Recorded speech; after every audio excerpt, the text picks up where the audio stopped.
خوش آمدید۔ ماہرین کی آپ نے گفتگو سنی۔ موجودہ عہد حکومت میں روپے کی قدر میں 35% کمی واقع ہوئی ہے۔ عالمی فوڈ پروگرام کی ایک رپورٹ سے واضح ہوتا ہے کہ پاکستان میں اشیائے صرف کی بڑھتی ہوئی قیمتوں کے باعث 40% لوگ خوراک کی قلت کے شکار ہونے کے قریب ہیں۔ ایک غیر ملکی سروے سے واضح ہوتا ہے کہ شدید مایوسی کے شکار عام پاکستانیوں کی شرح 88% تک پہنچ چکی ہے۔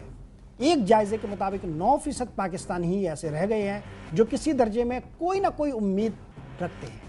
ایدھی فاؤنڈیشن کی ایک رپورٹ سے انکشاف ہوتا ہے کہ بے روزگاری، مہنگائی اور بھوک کے باعث خودکشی کی شرح میں 50% اضافہ ہوا ہے۔ ایک محتاط اندازے کے مطابق ہر برس 2500 لوگ خودکشیاں کر رہے ہیں۔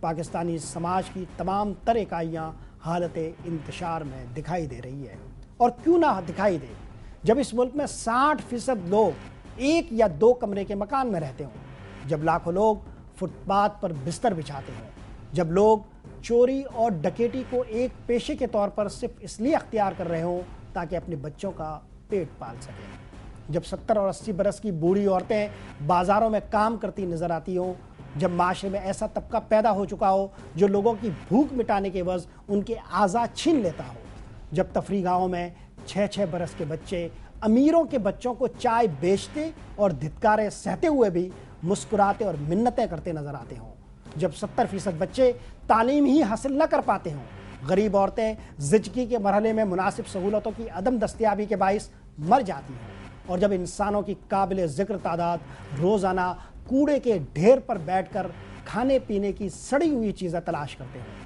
جو عمرہ کے گھر سے نفرت و کراہت سے پھینک دی گئی ہو، پھر اس سب کا نتیجہ ایک رد عمل بن کر اسلام آباد کے مظاہروں کی صورت میں نکلتا ہے۔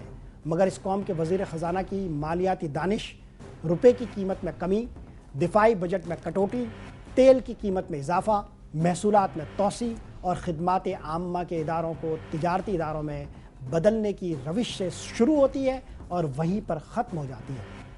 یہ تھا آج کا پروگرام۔ اپنے تبصروں اور مشوروں سے ضرور نوازیں۔